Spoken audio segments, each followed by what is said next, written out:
Good morning or early afternoon, everyone. Jeff, can you hear me? Yep, I can hear you well, Matt. Excellent. Well, we have some folks starting to roll in. Welcome, everybody. We'll give a couple minutes before we really kick off here, but appreciate everyone jumping on. Jeff, I appreciate you being with us and jumping on a little early. What time is it for you? Yeah, it's 8 a.m. So just the day is just starting. Okay, great. Yeah. So getting it kicked off. We've already had a couple meetings at Op36 HQ already this morning. It's 11 o'clock. We're located in Raleigh, North Carolina. And Jeff, where are you at? I'm Kelowna, British Columbia, Canada. So we probably have a little more snow than you have. Just a little bit. I could play golf today, actually, in North Carolina. It is the whole reason I am here versus I grew up in upstate New York. So I have a little bit of the history of the pain you're feeling right now. I can play golf in my garage though, Matt, which is a Okay, really great. cool experience. That's excellent. That's Yes. excellent. Well, as folks come in, it looks like we got quite a few who have already jumped in.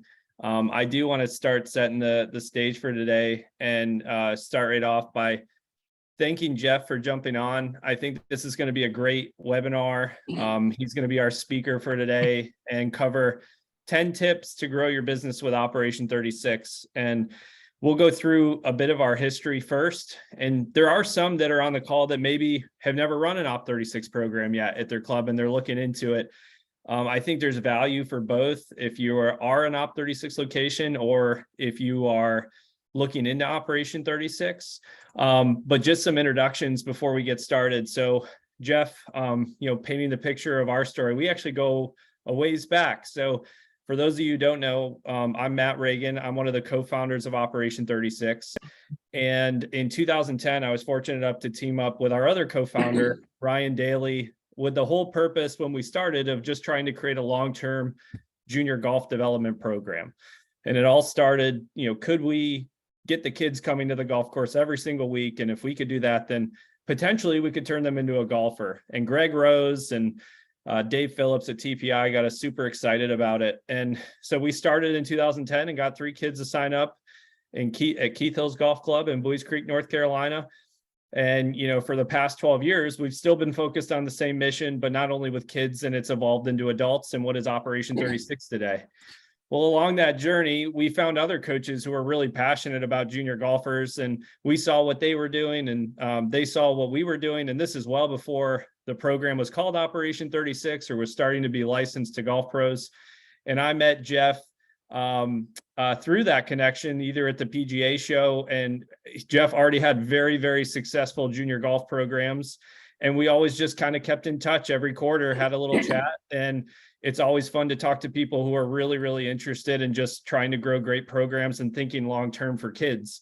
And so Jeff, kind of bringing full circle to today, moved to a new location recently, right, Jeff? And I'll let you share your story, but I just wanted to say ahead of time how appreciative I have been of our relationship and kind of all the mentorship you've given us and help you've given us along the way too, before we even kick off. So Jeff, I'll turn it over to you. I'd love to hear kind of if you could bring us up to speed to where, you came into Op36 and started today.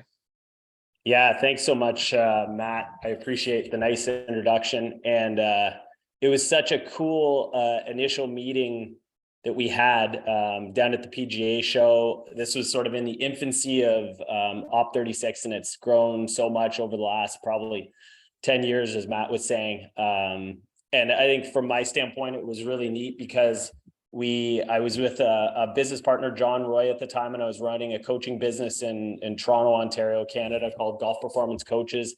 And immediately the neat part was that we felt like we had like our doppelgangers in the US when we started to hear about what Matt and Ryan were doing. It was just like, these guys are like carbon copies of what we believe in and the passion that they show for junior golf. And at the time, again, Operation 36 was fairly small, and sort of we loved the idea of it.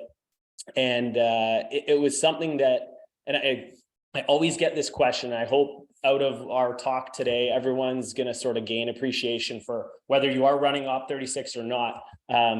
everybody says to me, well, why can't I just do this on my own? And I'm sure Matt gets this question a lot. And I've kind of come full circle running junior golf programs outside of the umbrella of Operation 36 to a really successful extent, predominantly sort of working towards a competitive golfer, which I'll speak about here as we go along, and how Operation 36 could be a crucial part to creating those players for you, and now running it to its full extent and truly utilizing it to its power. So it's been a really, really neat journey for me. Why things kind of happen for a reason. I decided to move across the country. I was in Toronto, Ontario, Canada. So anybody who doesn't know, that's kind of in the eastern part of the country.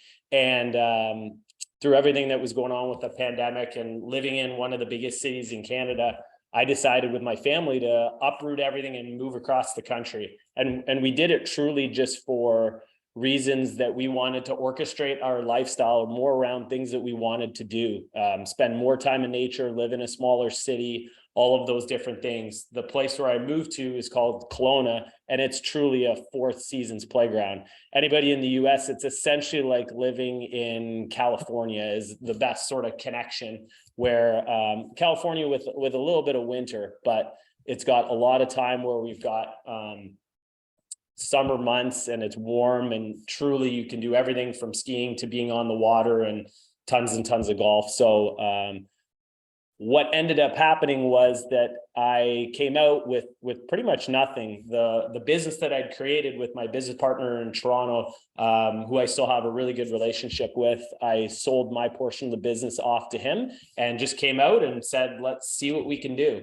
And I got very lucky that I was able to align with a wonderful club that had been supported by one of the best PGA of Canada professionals in the British Columbia area. And unfortunately, he had, some medical issues where he was needing some support.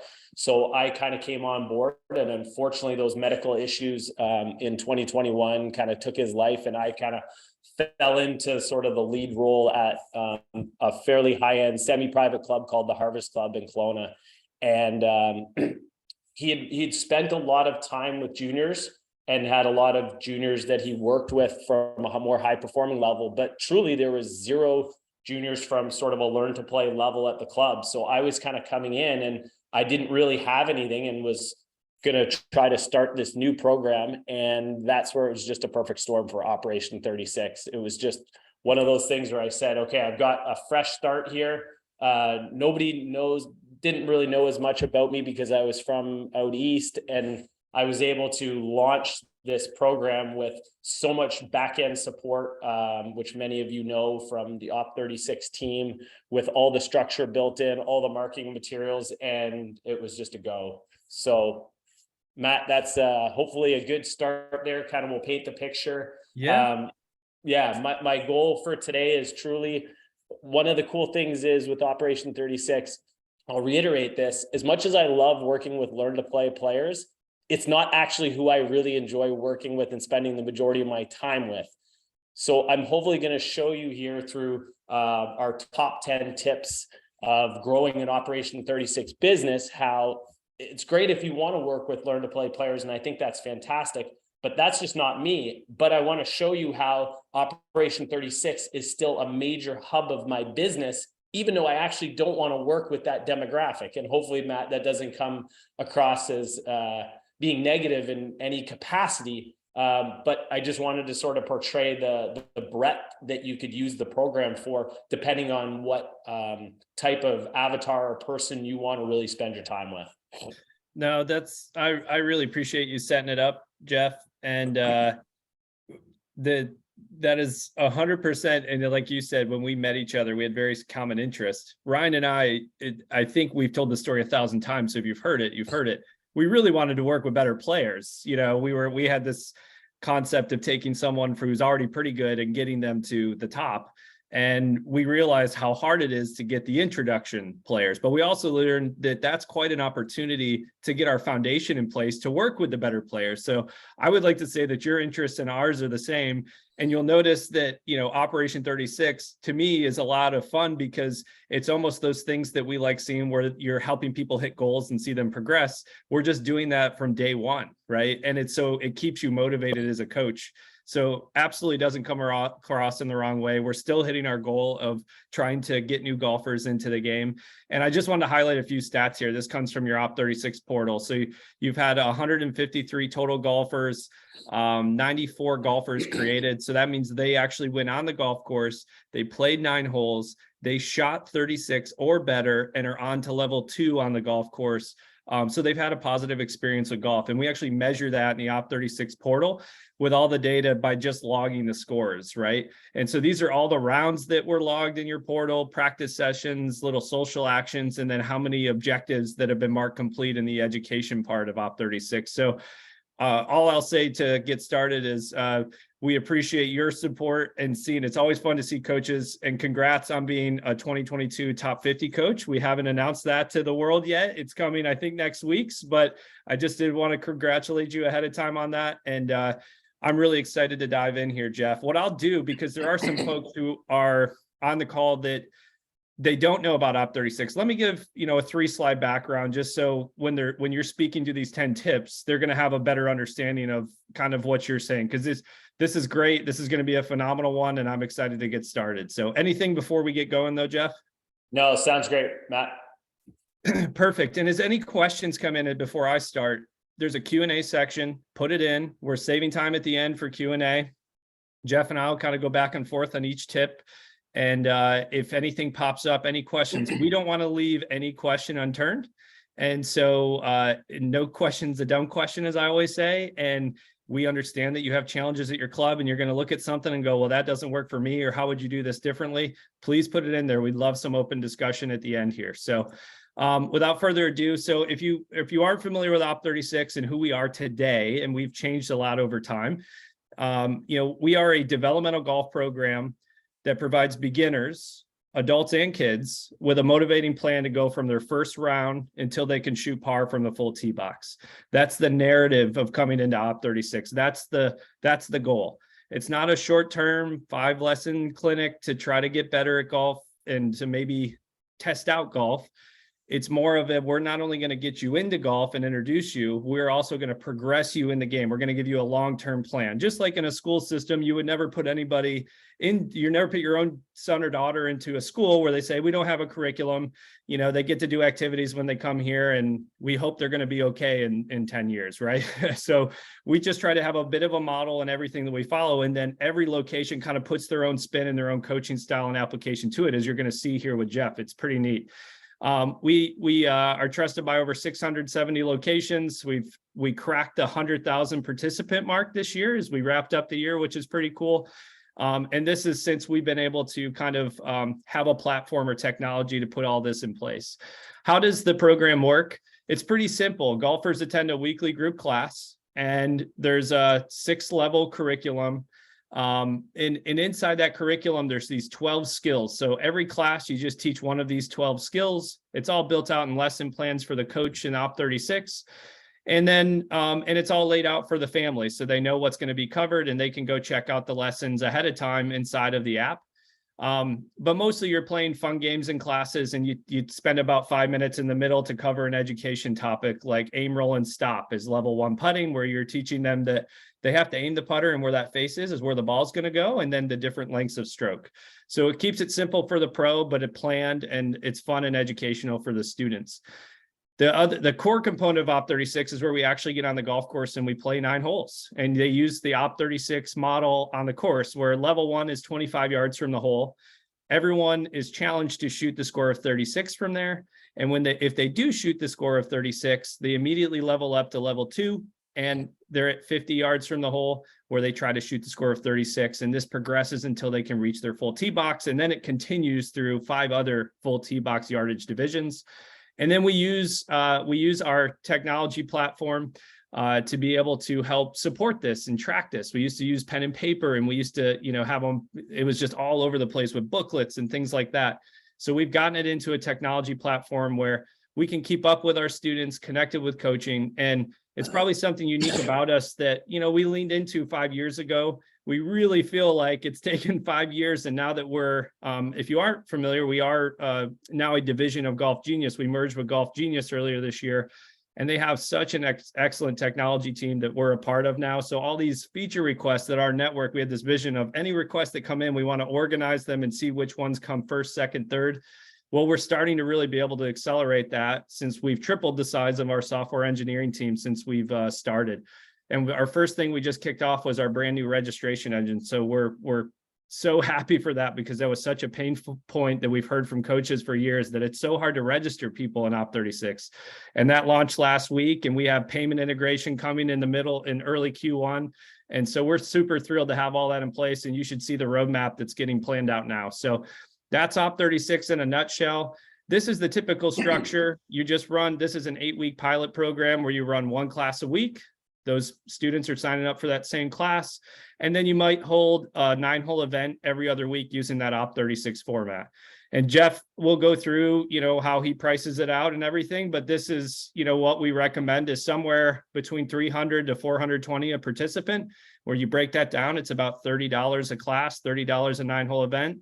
And it's a very simple structure. So people are signing up for a full 8 weeks, though. It's not, again, this isn't a short-term thing. And then you can keep that 8 weeks going if you want. And that's what we do at our academies and what we recommend. And but that is the basic setup. I think that's it on my end. And hopefully that helps for the folks who have never heard of Op36 or aren't sure how it's structured. But Jeff is going to dive in on kind of what he did to make the program successful at his club. That we always see a lot of these components, Jeff. It's like when we talk to coaches, they're like, hey, how did you get it to where you are today?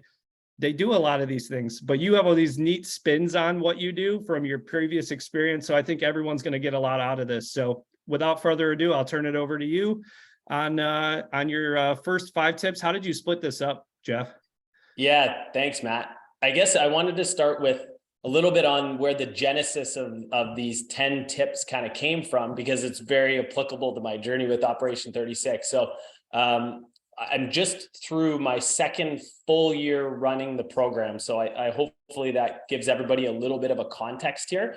But when I was starting the program, Ryan, Matt's second in command, did a very similar webinar where he outlined essentially 10 practices to ensure your Operation 36 program is successful. So when Matt and I were talking about this opportunity, I thought it would be cool to do kind of a 2.0 version of what Ryan did. So Matt, I don't know if I'm not sure if that webinar presentation is in the portal. I'm sure it is. You guys do such a wonderful job of that, but that could be something just as a bit of a follow-up. I took a ton out of those 10 tips. So anybody who's starting a program, or even if you have been running it, what Ryan went through, I still use to this day. And then this is kind of the next, I believe, the kind of the next level of it that's driven a little more towards really creating high levels of revenue and making sure that your time, the operator or the owner of Operation 36 at your facility,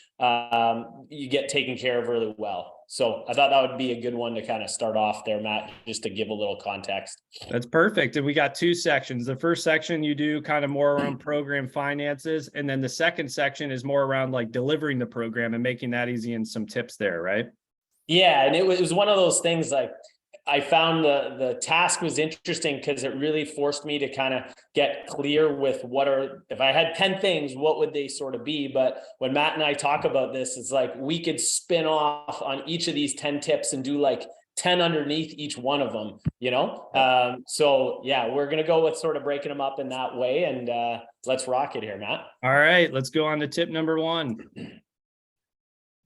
Okay, so these first bunch of tips are really around kind of the nuts and bolts of how you're setting your program up in terms of costs associated with the program, how many sessions you're running, all those types of things. So this was one piece, and some of these are repeats from Ryan's initial presentation. But again, I wanted to put some more emphasis on it. And this was one he encouraged me to do, is setting up a registration fee annually. And Matt and I talk about that, and he's in this a little more than me and hearing more from coaches, but I feel, and I understand why this might be a sticking point for a lot of people, because you're essentially asking families to pay more money up front. But from my standpoint, this is an absolute game changer because it allows you to cover off essentially expenses that don't go against the revenue. So when we're looking at things like junior starter kits, shirts, hats, parent-child event, and then even a fairly large fee in terms of the program license, which these guys do such a wonderful job of keeping that low, but often a barrier for a lot of people to say, again, I could just do this on my own. Why do I want to pay these guys this money to be a part of the program?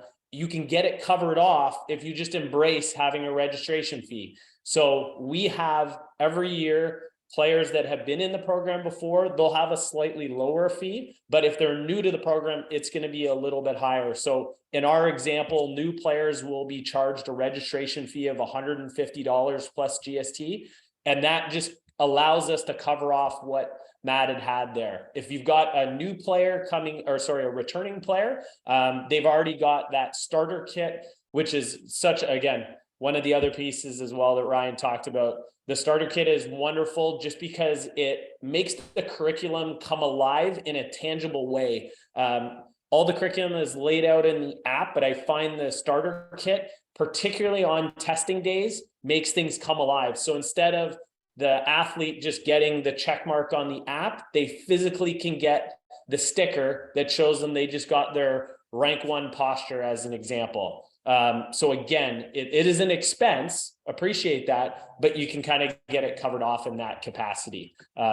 My son is, I have a son that's 9 years old in Operation 36, very proud that he got by Division 3 this year and is on to Division 4 as a 10-year-old. And he's been starting into the program right from the beginning. But why I bring it up is he's playing house league hockey here in Kelowna, and we pay a registration fee. And it's normal. He gets all of the same ideas in the swag, and he absolutely loves it. He's wearing his hockey sweater and hat to school every day, you know? So as a parent, I know that there's value there to it. And from my experience with the Op 36 registration fees, since running it for the last 2 years, I have not had one parent or family say, "What is this for, Coach Jeff?" It doesn't even come up. They don't ask. We lay it out like, okay, here's what the registration fee is and here's what you get it for, but nobody says anything. So I think this is just a huge one when you're setting things up, particularly if you're setting it up new. And Matt and I talk about this. If you're thinking about running Operation 36, I would recommend you kind of start with all these things because it's a bit harder to kind of integrate them after you've been doing it. That being said, if you've already been running Op 36 and you don't do this, trust me, just take the leap. It will be worth your while. And I what I do is look at this. I think you nailed it on the front end. A lot of golf pros feel, man, people aren't going to pay that, or they're not going to feel good about that. And Op 36 is a little different. We're set up like every other sports program that's out there that they're enrolling their kids into. When they go karate, there's a registration fee and they're expecting you to come monthly and it continues the whole year. Dance, it's the same thing. Hey, you're joining dance for the first time. There was our daycare that we're in. There's a massive registration fee that just hits us once a year, and it's to cover, they lay out, it's to cover administrative fees and registration. And this is all very, very normal in the sports world. We could see where it's a little bit hesitant on the front end. But if you do it, a lot of pros have come back and told me, like, this is a revenue generator for us. And we use that extra funds to do all these things that helps me build community and retain these people with shirts and hats and getting, Andrew Kiger does this at 12 Oaks, and I see a Op 36 hat with his logo on the front and the Op 36 on the side. I can't go into Target anymore without seeing someone with that hat on, right? And it shares around the community, and people say, yeah, we're in golf every week, and here's what we do. So I am just completely supportive of this one. I love that you put it at the front. So anything else on this before we go to tip number 2? No, sounds great. Let's go to the next one, Matt. All right, participants, more kids than you think.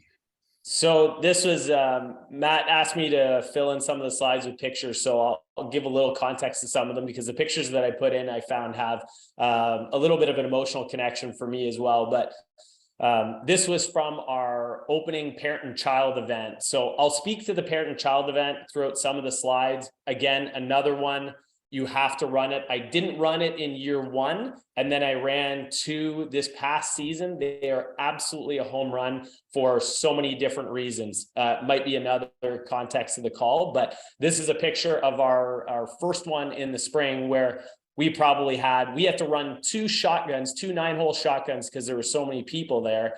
And there was we have a 9-hole golf course that is right next to our facility that we use for all the Operation 36 matches. And the place was just absolutely rammed. There was probably 80 people in each one of them, and just a huge mass of bodies, which was so cool for me to see and be a part of.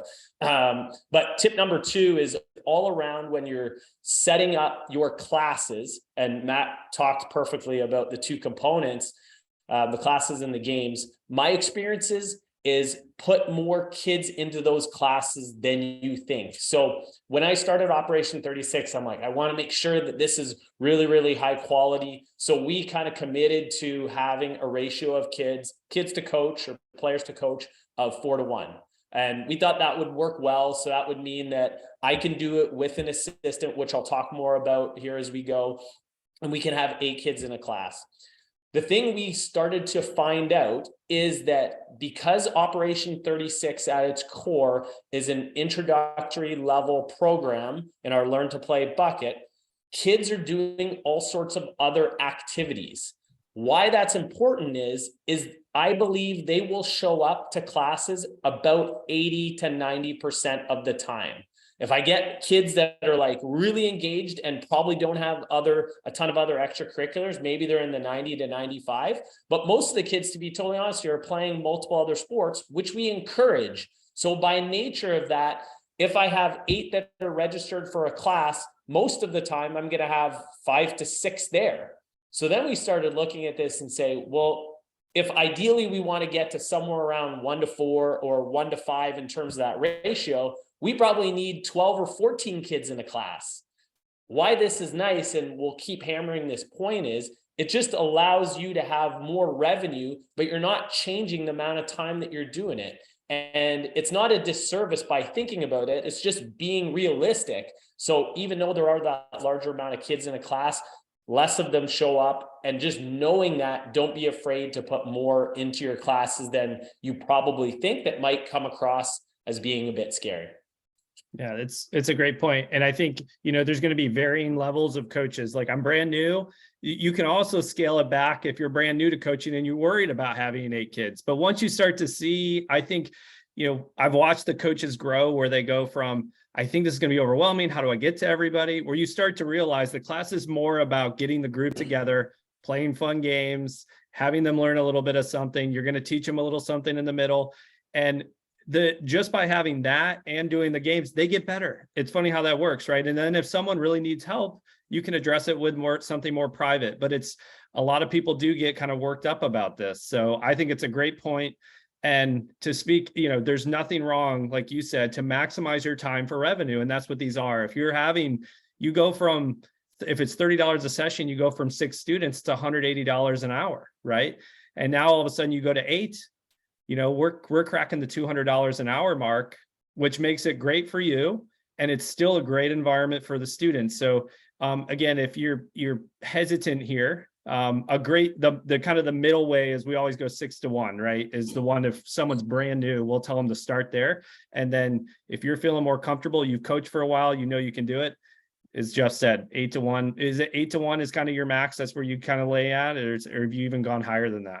No, we're actually on the other side, Matt. So we're probably more in the 6-to-1 now, but started off at like 4-to-1. So Got it. again, Yep. being the guy who wanted to make sure that the program went perfectly and they got the best experience, we went more actually on the low side. But Yep. our price of our program is on the high side of what Operation 36 recommends, which I'll talk about as well. But cool. Just to dovetail on Matt's point there, one of the best things I actually feel going through Operation 36 for 2 years. And we've had some smaller Operation 36 groups that have kind of been created where we had like 3 or 4 kids in a class with a coach and just one coach. I find it doesn't nearly work as well as when you have like 10, 15, 16, whatever that number is, because exactly what Matt said there. The energy is completely different. The games come to life when there's more people in them. And that doesn't happen when you only have 2 teams of 2. Having 2 teams of 6 is just actually so much cooler, which again is a little bit of a different shift in mindset to go, no, this isn't the PGA member walking the line and trying to work with everybody individually. It's a completely different shift here where you're facilitating a learning environment. You're not trying to impart information on 16 different people in an hour. If you let go of that and trust that what Matt and Ryan have created in terms of the structure and the tons and tons of games that you can play within it, it runs itself. And then now it's like, okay, I can have all these kids in front of me for an hour, and then more from what we'll hammer out. And from a revenue standpoint, this is way, way more effective. Yeah, just to wrap up this point of what you just said, I used to think, until I've done it for 4, 5, 6, 7 years of teaching the same students, I remember there was some students that I never technically went in and told them anything, yet they started 25 yards away, couldn't break 36, and are now back to like 200 yards, right? And it's just by some kids, by just putting them in the environment, they're going to get better by watching other people. You don't under the modeling that happens within, group learning, and why that's so much more powerful than us getting in there and technically they look at others and they try to model what others are doing. And it takes a ton of pressure off of you. I look back to why I used to think why we had to do it that way. It was because I used to run Get Golf Ready. There was 5 lessons that I had. That was all I had to prepare you. I'm going to give you every bit of information that I've ever given you. And I'm not going to let you, I'm going to try to teach you everything I know.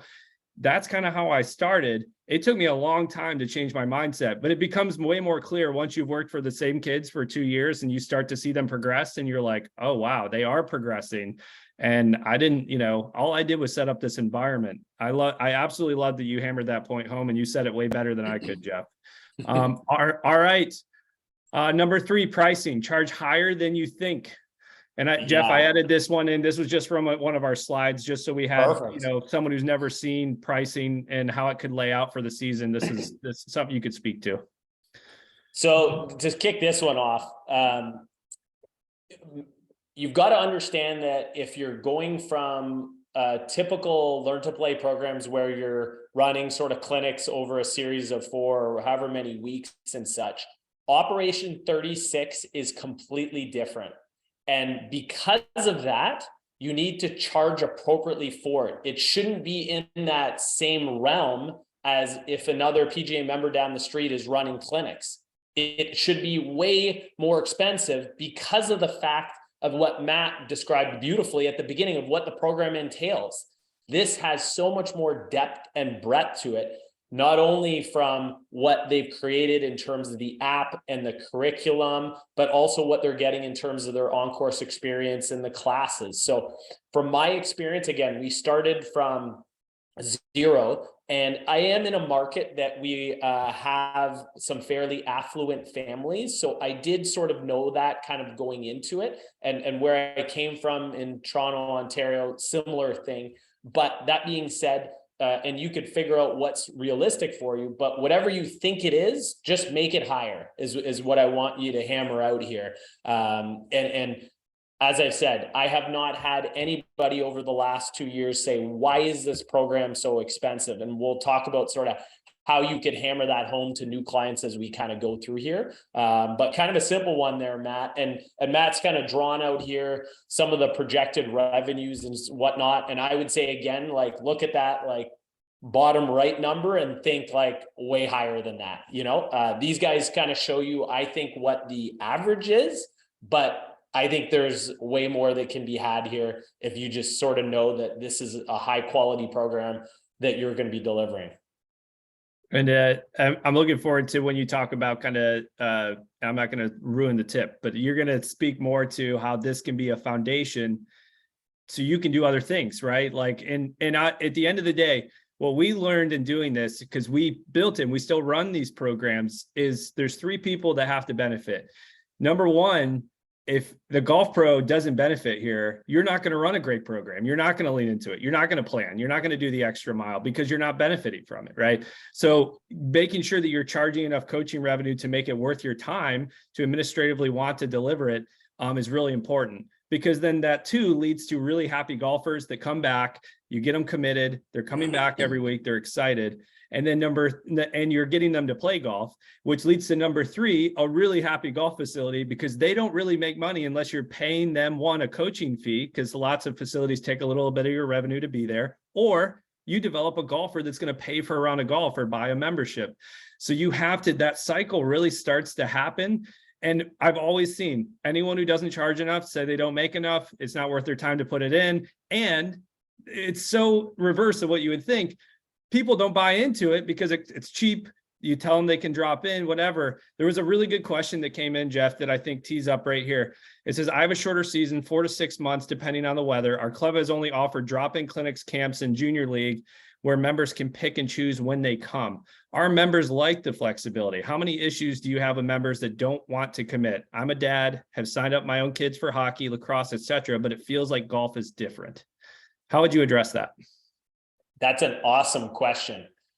I would say, the drop-in idea, I guess my initial thoughts are, you could have a program that sits alongside Operation 36 is my initial thoughts, that might appease the flexibility that you want there. If I'm assuming you might be at a private club, I'm hearing. If you're not at a private club, my thoughts would be just squash what you're doing there. If you're at a private, not to come across harsh, but if you're at a private club and that's something that's valued by the members, I would just add Operation 36 alongside of it, and then just try to transition players into Op 36, but give them those 2 options, I think would be the best way. But knowing in the back of your head, go, okay, we've got these drop-in ones, you don't have as much energy. And I think what they'll start to see very quickly is they'll go, oh, these kids in Operation 36, they're starting to evolve their skills quicker. They're really enjoying this experience. Parents are talking about it. And my guess would be the other one will start to dissolve. What you just said is exactly the same sentiment that we get and provide. It's because we're scared to offend anyone who really likes the drop-in experience.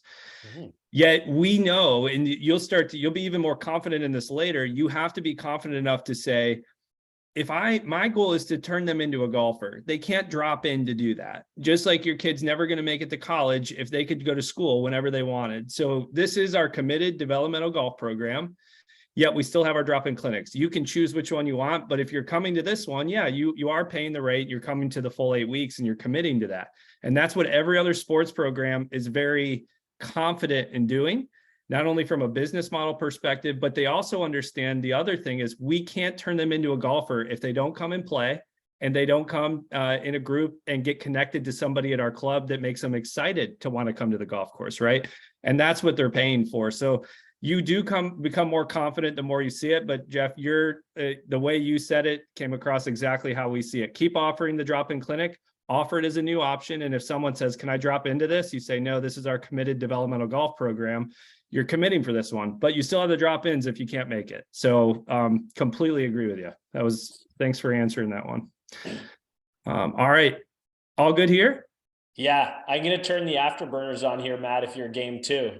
Yeah, let's do it. Sensitive to people's time. Everyone's time. We're trying to wrap up by noon. So we got 20 minutes. Love it. Cool. 4, creating less options would be my next tip here. So the guys at Operation 36 do a wonderful job of laying out, okay, what is your actual program going to look like in terms of different packages? Some that have things like supervised practice built in, some that might just entail just coming to the classes.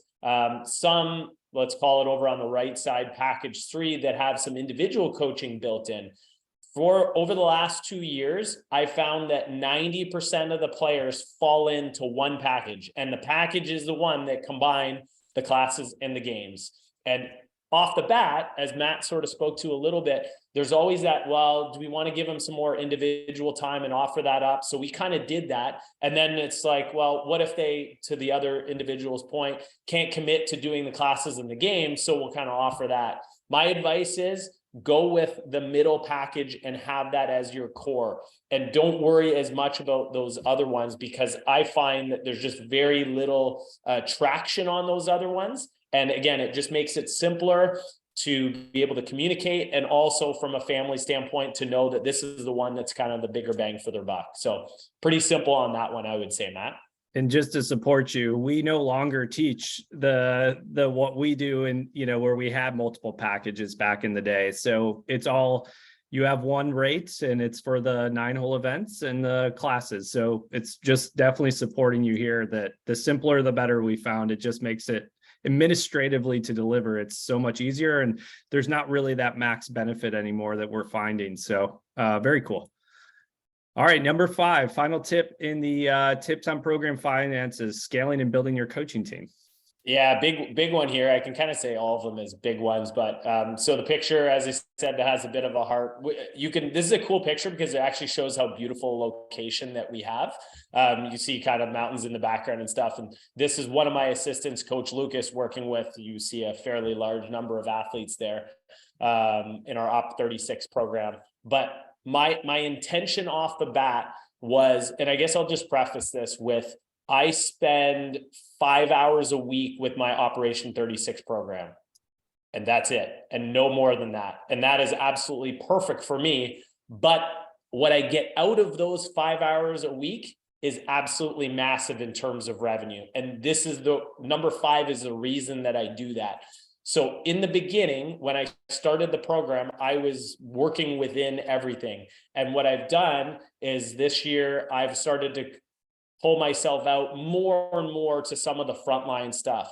Now I'm still there. So we have 2 different days that we run 3 classes on each day. So I'm still there on one of the days. So I have my hand in it, and that's 3 out of my 5 hours is on that day. And then I have a couple other hours where I'm doing some lesson planning and such, and interacting in some of the games. But I believe that if you can get really energetic young people, they don't have to be golf professionals. So none of my coaching team right now is a PGA member. I am the only one.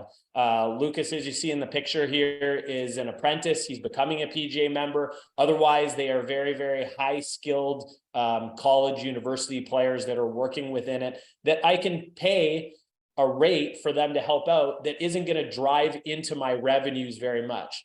Matt and I were talking about this, and what I want to hammer home is, they gain so much experience. There's 2 reasons why I think not necessarily paying an assistant coach a large amount is useful. And this is from my standpoint, but one, they gain so much valuable information and experience with learning to teach and coach. So that's like number 1. I can give them some reps and provide them a structure to do that. Number 2, and this is the bigger one of the 2, is that I tell them that if they want to get into the industry at either from, the assistant golf professional, head golf professional route, or as a full-time teacher coach, this getting an understanding of how to run Operation 36 is a massive differentiator for you going to another club, and a massive way to create revenue when you leave me. So my goal is with all these guys is to not have them within Operation 36 for life. They do it for a couple of years, and then they can go do it on their own. So I believe right there is massive value with those 2 things that doesn't need me to pay that assistant coach anything over than $20 to $25 an hour for their help. Because I feel, even when I think about it, I think sometimes I don't even need to pay them at all, because what I'm setting them up for there, I truly believe, and this is one of the things that I'm passionate about, is helping coaches, which is another reason why I run Operation 36, because it allows me to fill that bucket as well, because I can have coaches working with me. So that's, and again, we can go on this tangent for a while here in terms of how to scale your business, but just know Operation 36 is one of the best ways to kind of do that.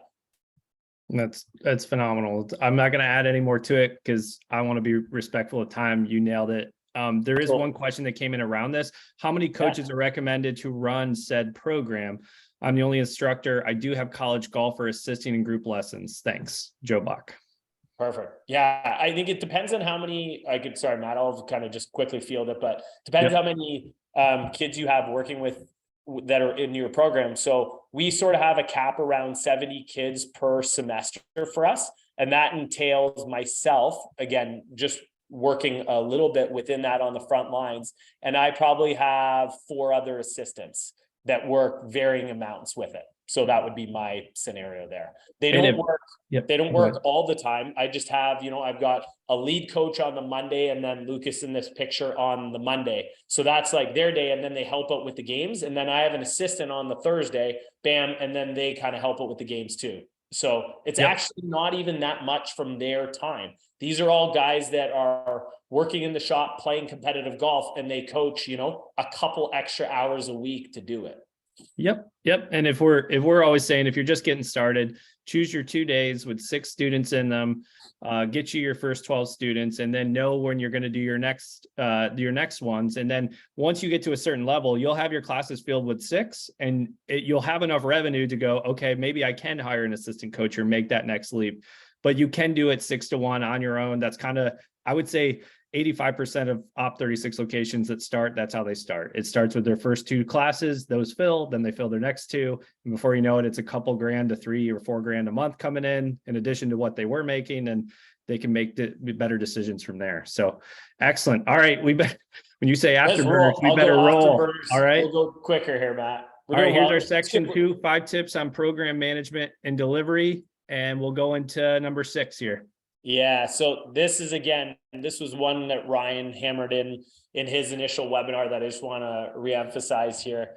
Part of the back end support that you have with Op 36 is that they have a lead management portal that's there for you. And it was one of those things that when I started the program and just getting some of the material out, it's like, what's going on here? Where are all these coming from? And I still to this day don't really know where they come from. I probably could start asking a little bit more, but these guys have done such a good job at creating the brand. I think a lot of them, as much as they're coming from my website and our courses website, they come from random spots too. But it allows you to be able to see these leads. And the key is that you want to be diligent with getting back to them.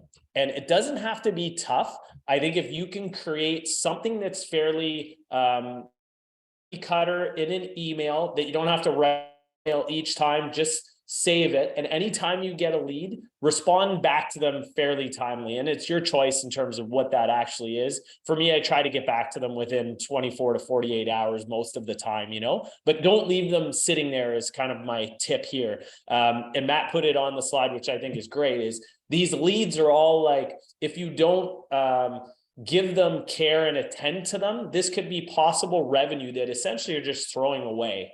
And this could be, as we'll talk about with my last tip here that's coming up, not only could this be upwards of thousands of dollars within just Operation 36, if you spin it accordingly, this could be even more if they're in some of your higher level programs here, particularly because now you have a framework that you can take an athlete from age 6 and develop them into their high school age because of the long-term nature of Operation 36. So I think that's just a big one for me, Matt.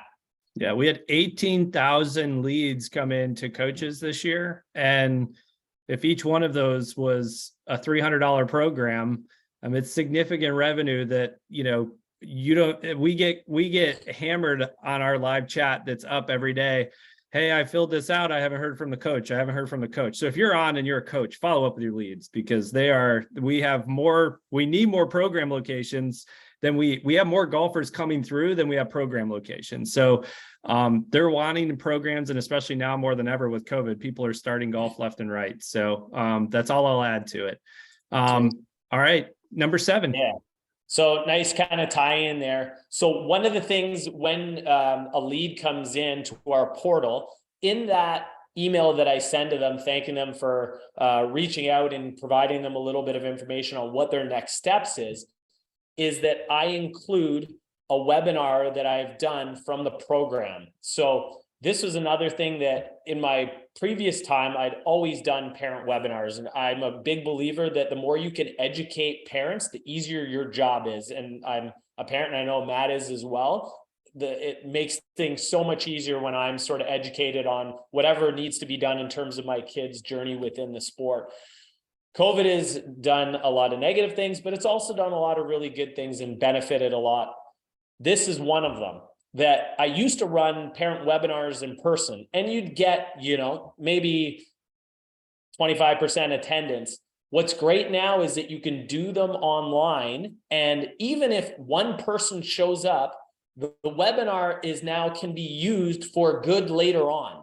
And it becomes essentially like a marketing tool for you, that I can be floating these webinars that I've ran that really just explain what Operation 36 is, what we do at the Harvest Club, and how your son or daughter is going to benefit from it.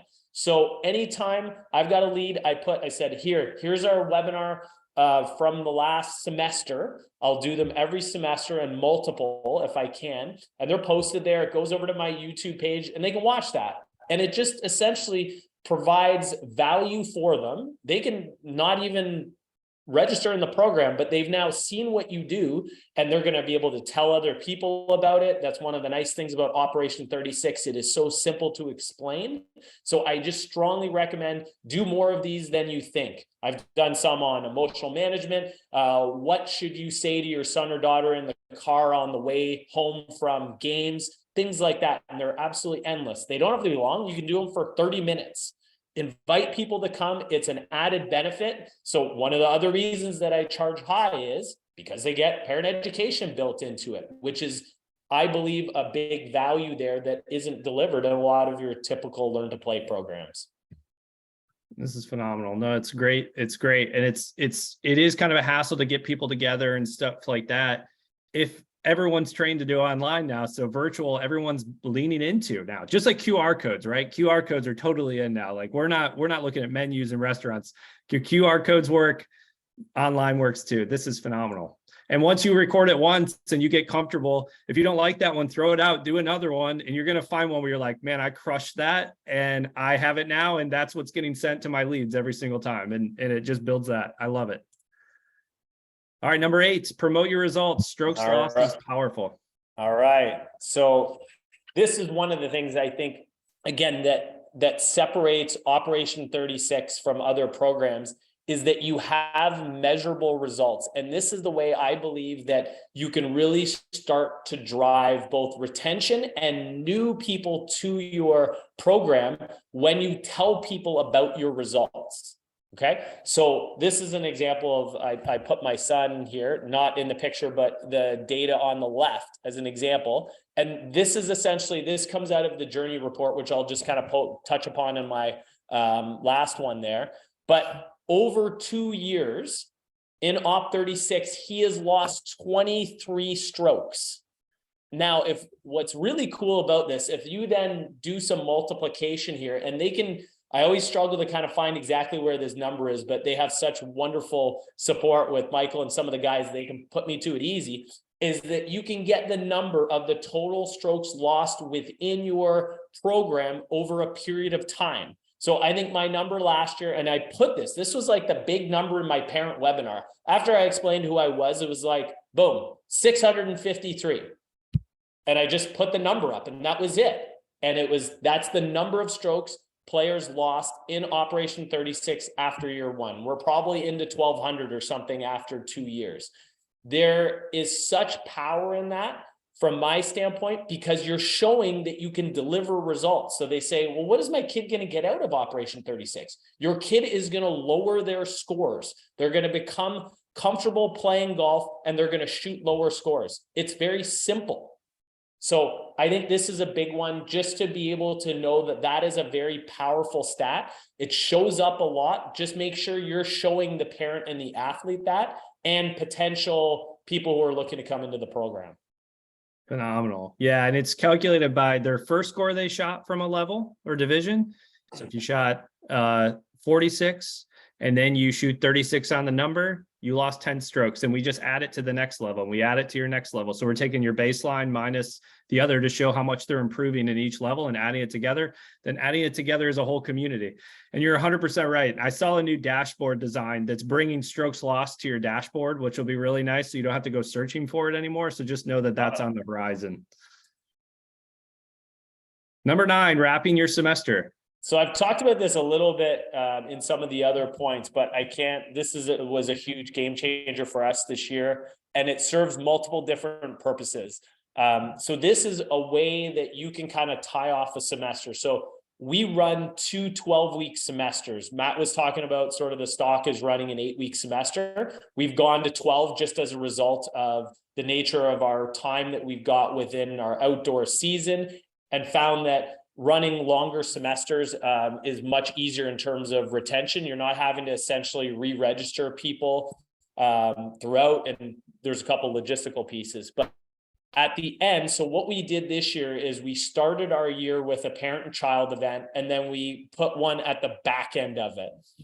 And these events, awesome. One, it helped the parent to understand the framework of Operation 36. So by having the event, you get them on board with, this is what my son or daughter is going games, and having them actually play, which is like super fun. Absolutely awesome. We had adults that were very strong players, and they enjoyed the experience, and it allows like some mom, grandpa who's never even touched a golf club to go, no, you can still play. And this is again why the reason it's kind of cool from an adult beginner standpoint as well. So it was absolutely great from that standpoint. It builds a sense of community because you're essentially bringing all your families together.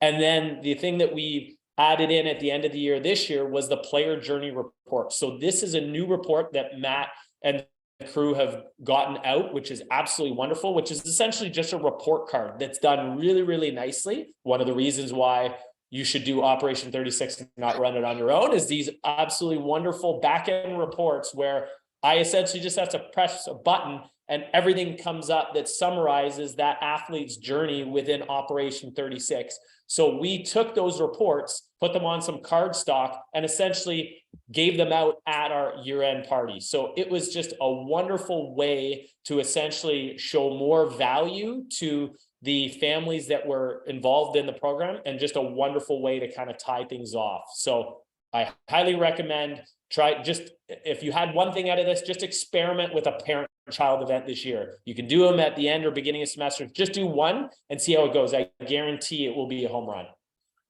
Yeah, and you know, when you said about the parent-child and they get out, they get to experience it. I've seen so many benefits from that, when a parent has never played golf and they're watching their son or daughter kind of struggle from level 1 and they think it's easy. It then starts to make them go, oh, this is not as easy as we thought, right? We had the entire, we were at the Golf Genius company meeting. It was our first one that the Operation 36 team was at, about 90 people there. And Chris and Mike, the CEOs of Golf Genius, said, look, we got to get everyone to experience Op 36. So we actually played from one night. We were at Union League in Philadelphia, and we played from level 1 Op 36, 25 yards. Everyone played in a best ball format with a partner.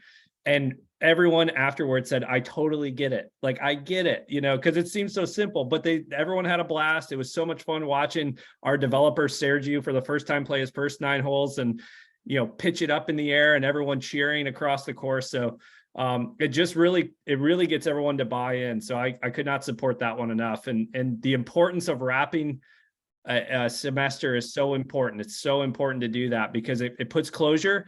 They have this thing that's tangible, and it reminds them about what's coming next when you guys get into good season again. So I love this one. This is probably one of the big ones too, but just one other point on that, Matt. We were invited to a showing of movie, a Disney movie from our real estate agent. And I just kind of thought about it. And it was just something nice that they allowed us to do. And they took care of the cost and stuff. And it was in one of our major movie theaters. And I thought, what a cool way to have a wrap up if you rented a movie theater with your Operation 36 crew and they showed like a golf movie or something like that. What a cool way to kind of tie things off. And just to say, like, just think outside of the box in terms of what you can do. Again, it's normal in other industries. There's no reason why you can't do it within your Op 36 program. So they're really cool for client retention and just, again, creating that community and culture amongst your families. That is very cool. That is super neat. Excellent. All right, we're on to our last one, and we will save a little time here at the end for Q&A if folks can stay on. We have a ton that are still on here, Jeff, so I think they're getting a lot of value out of this. Appreciate it. Let's wrap it up strong here. Cool. Here we go. My big one. I mentioned this to you off the bat.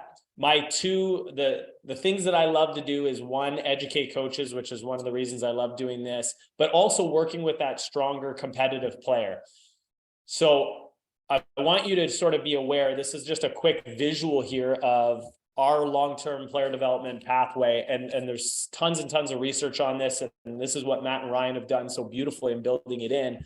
But using your Operation 36 program to qualify for your next level of your pathway.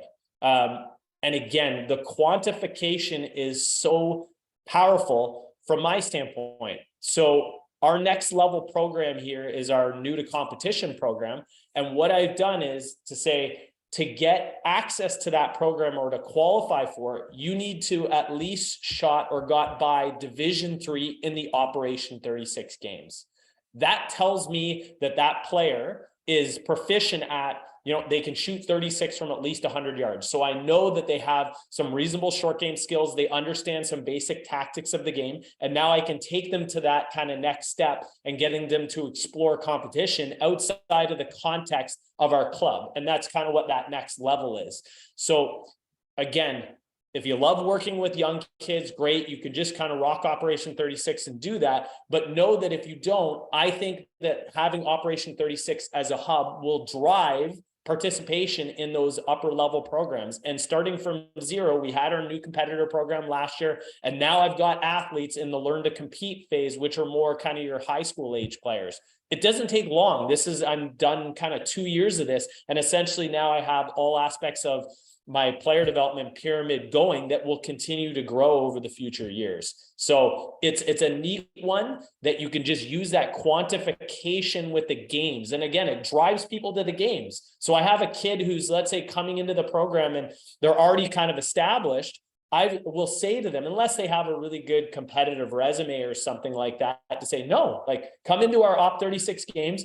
You can, if you're good, they should be able to shoot, get by Division 3 in one attempt. If they're fairly proficient, fine, come out to it. Now you've done it. And now you're on to our next level. So I think it's just a great way to kind of dovetail into other programs.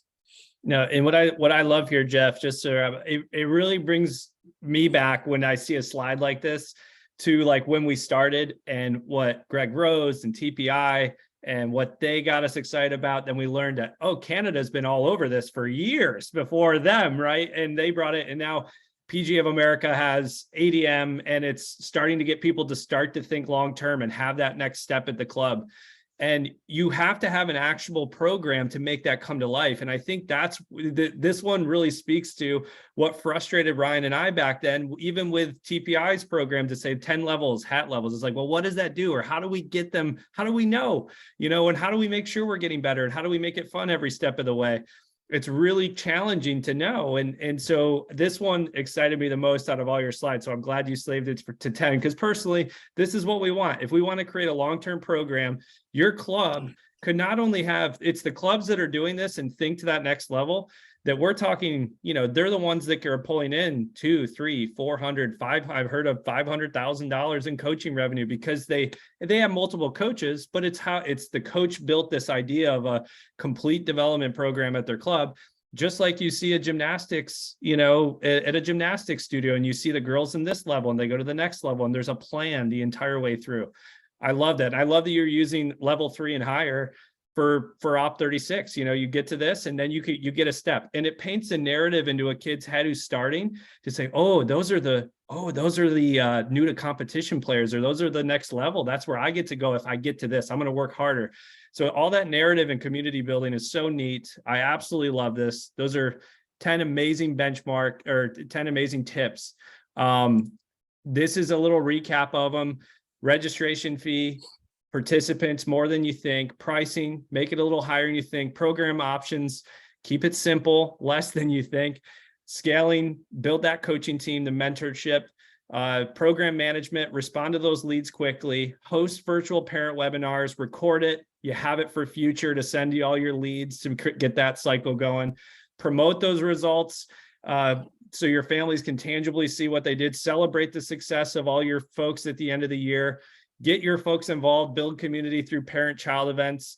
And then you have this qualification, you have this plan. If you are a coach who really wants to build a long-term program, it's a foundation, not only from a business setting, but it's the foundation to let you go work with those better players if that's what you're excited about. And I think these are 10 amazing tips, Jeff. I really appreciate you jumping on. Before we go to Q&A, do you have any final thoughts to share? And I just want to queue up these questions and let you answer them. Yeah, no, thanks, Matt. As I said, you filled one of my buckets. As I've referenced, I really enjoy educating coaches, and it's a wonderful way to kind of get the message out. So thank you for giving me that opportunity, and happy to stick around to hammer out any questions. But I appreciate if anybody needs to kind of drop off, no problem. But I'm happy to spend some more time here. Excellent, Jeff. Thanks. Well, let's go into Q&A then. So Jeff Henry mentioned, Jeff, do you only offer Op 36 for your programs or your club, or do you offer more recreational programs as well? No, I only offer Operation 36. So there isn't that other program that's offered at the club.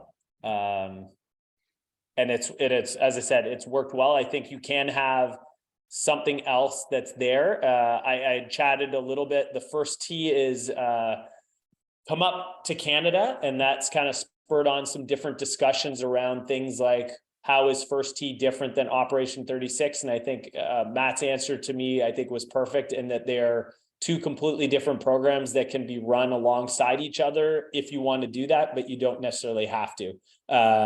So it kind of depends. That other question around offering more of that drop-in, if you need to do that, cool. But I think having these programs run in tandem is fine, but just know, I guess from my standpoint, one of the reasons why I probably won't be a First Tee location is it just adds more confusion. So now I have to explain to that parent to say, okay, are you a better fit for First Tee or Operation 36? So I would say probably commit to one if it was my sort of recommendation on that, and then just go all in with it. I don't think in any way that Operation 36, even though it has more depth, it might have a little bit of a higher price tag.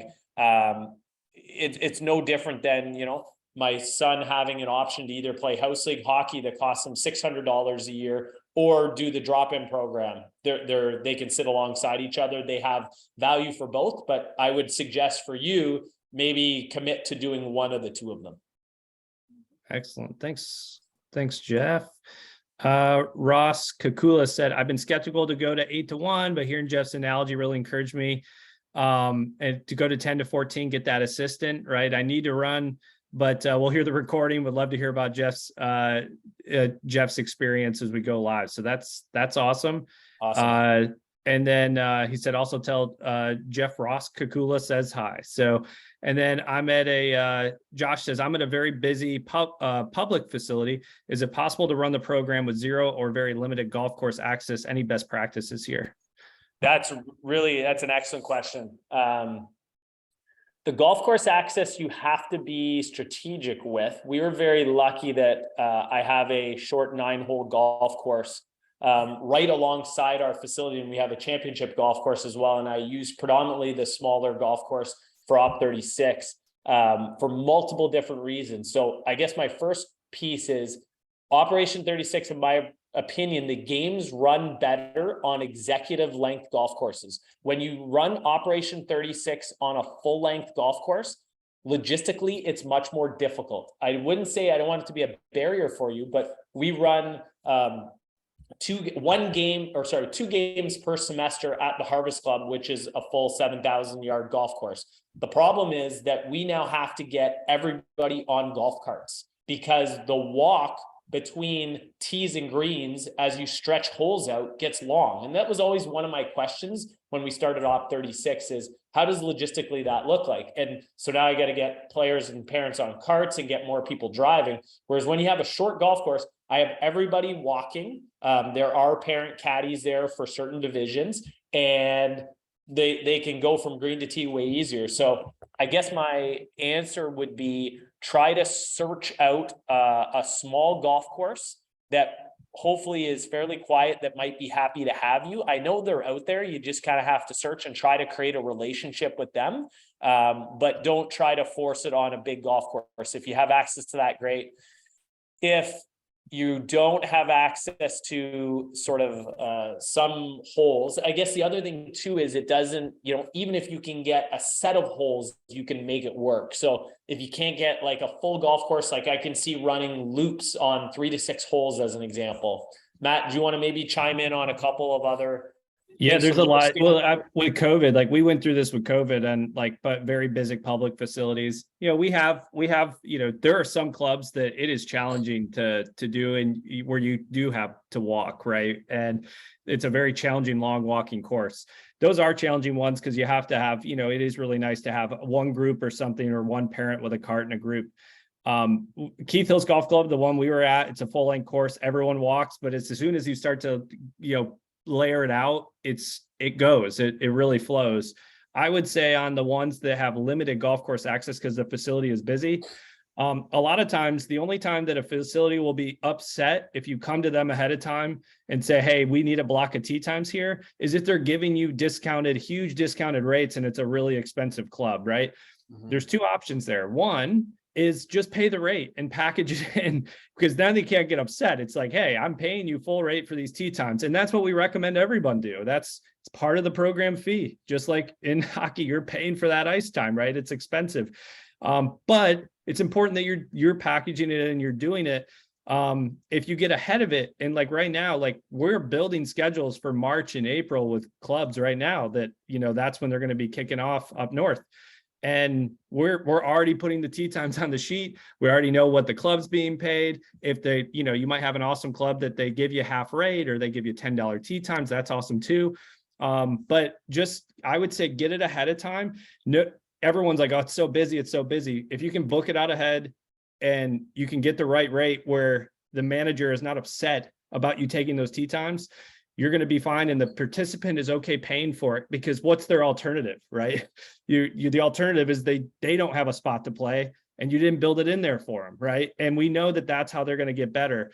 I agree with Jeff, if you have a way to get to an executive course, logistically, executive courses work phenomenal for Op 36. I mean, it's just an absolute, but just don't forget your course already has an executive course built into it, right? So the idea that we have to wait for a lot of executive courses to be built to run a good program for kids or beginner adults is a fallacy, right? We have a lot of golf courses that have short courses built in, and you'll figure out a way around it. Anything to add to that, Jeff? Yeah, I think just there's so much value you could explain to the club that you bring with Operation 36 to hopefully allow them to provide you those tee times to run your programs, right? And the guys at Op 36 have a wonderful facility report that essentially you can show the club by having Operation 36 here. This is what you're going to get in terms of additional revenue that's over and above whatever I'm paying you for a green fee. Please allow me to come. So I haven't even used that, to be totally honest with you. It's such a wonderful thing because I've had a relationship with the club where they kind of got it off the bat with it. So, but it's, if you ever need it, it's there. So I would say just use that. And you may have to be creative, as Matt was sort of saying, but just run. You don't have to feel like if the course is a bit of a barrier, just run less games, right? Like just have it as a component, but just maybe don't run as many is another sort of strategy too. 100%. And that's the other thing we see, right? Like, okay, maybe it's once a month. You have to scale back a little bit until things slow down. It's a great question, Josh. Thank you for asking that. Lewis Hampton III said, I do PGA Junior League golf. I'm trying to package this with my program. I work at a private club. I'm thinking with my younger kids, 9 and under, I would do this and let the older kids do the 9-hole weekly competition. How does this work together? So Matt, I'll let you talk a little more from the ins and outs of Junior League, just because we don't have that up there, but I know a little bit about it. Yep. My initial thought would be use PGA Junior League for that next level. So Yep. I would think it would work the best with, as you saw in my pyramid, my kind of new competitor program there. It would be a perfect one for that. And then have Operation 36 at the bottom. So as your kind of base with that learn to play athlete. Excellent. That's exactly how we see it. I would offer them, Lewis, I would recommend offering them as 2 separate programs. That's one thing that we've seen is saying, hey, Op 36 is where you start. It's our weekly classes. You get to play in these 9-hole events. And if you're in that program, it elects you. We see a lot of people saying it's kind of the builder, because we got to see that you get through level 1, that you've played before, you get it. And anyone level 2 and above can join our PGA Junior League team. And so that's typically what we're seeing. That's what we run, by the way, at our courses. We still run 7 of our own. Ryan Daly and I still run our own. We have coaches we hire to do that are amazing. And they're kind of like our test facilities to see how these programs go together. But I have heard, it hurts me to hear when people say that they don't dovetail, because they're like, they have to choose one or the other.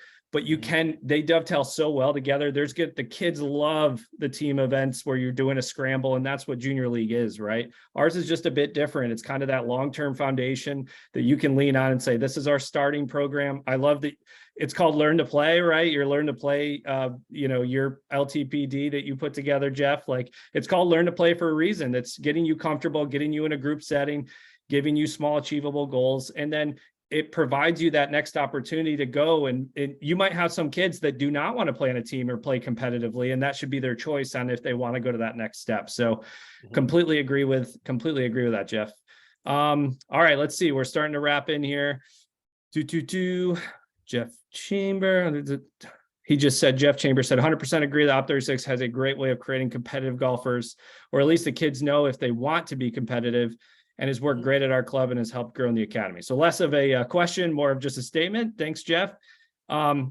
Just a quick comment. Fantastic session, Jeff and Matt. Now I get to shovel some snow from my driveway. That's so funny. Nice. In Calgary, Alberta. I can feel that. Yeah. Great time to take in your 10 tips and how we can apply to next year's program. Really cool, Bob. Thank you. Eric Poon said, any possibilities to incorporate this in an indoor golf simulator type environment? Thanks.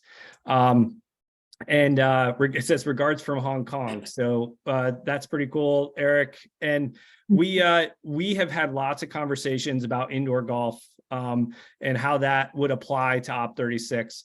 I can tell you internally at HQ, it is something we're exploring heavily on how we could build that in. The group setting inside, if you have the right environment, still works really well. You can still teach us about anything. It's just the games and getting a simulator company to jump on board with us to say, hey, we need an easy way to get Op 36 in. I can't give any discussions about what we're having there, but I can just tell you discussions are being had because there's so much opportunity with indoor.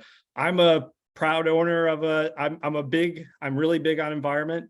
And I got my 5-year-old and my 2-year-old. So I wanted to make it very hard for them not to want to hit a golf ball. So I did in my garage build and put a simulator in this winter.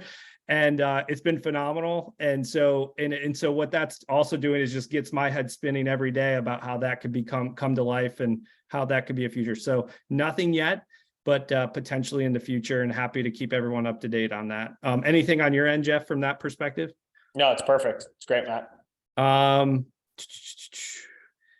It says, Chris said, is there any plans to make the events on the app? And I'm not 100% sure what that means, but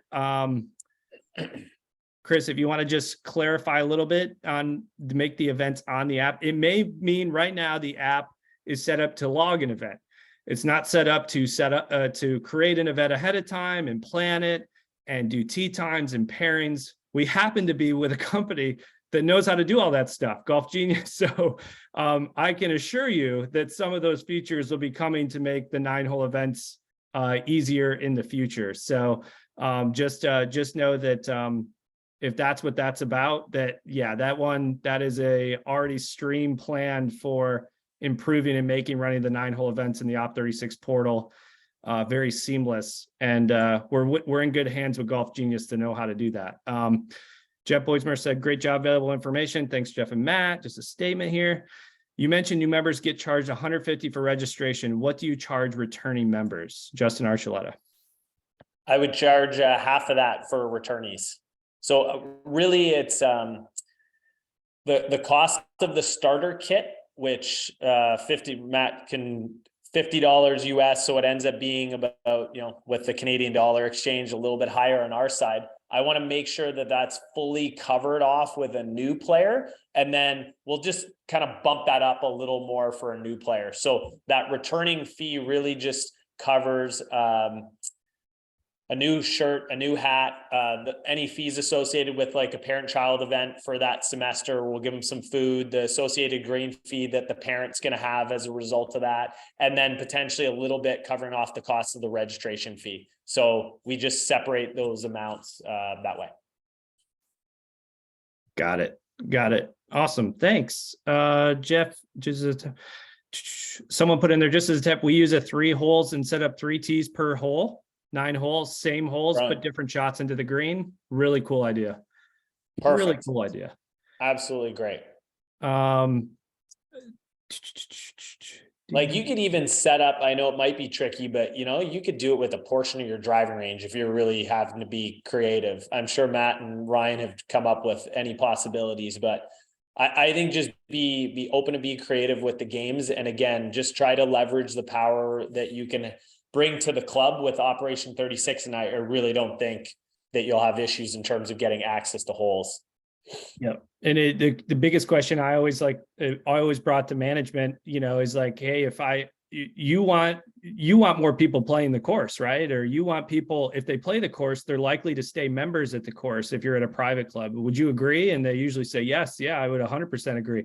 And I said, well, my job is to get them comfortable playing the course. That's my job as a professional, correct? Yeah. And so if I can get them more comfortable, I can't get them comfortable if they can't play on the golf course. But I have a way to get them on the course where they're never going to hold up play. And I'm going to give them a clear plan. So a year from now, they're going to pay for a green. They're going to feel comfortable. So those are, anytime I'm talking to management, that's typically exactly how I go into it, is like, this is my job, right? I just want to make sure I'm aligned with your expectations of where I am. And that's how we've approached it. And it's always been very healthy. And Jeff, you're nodding your head.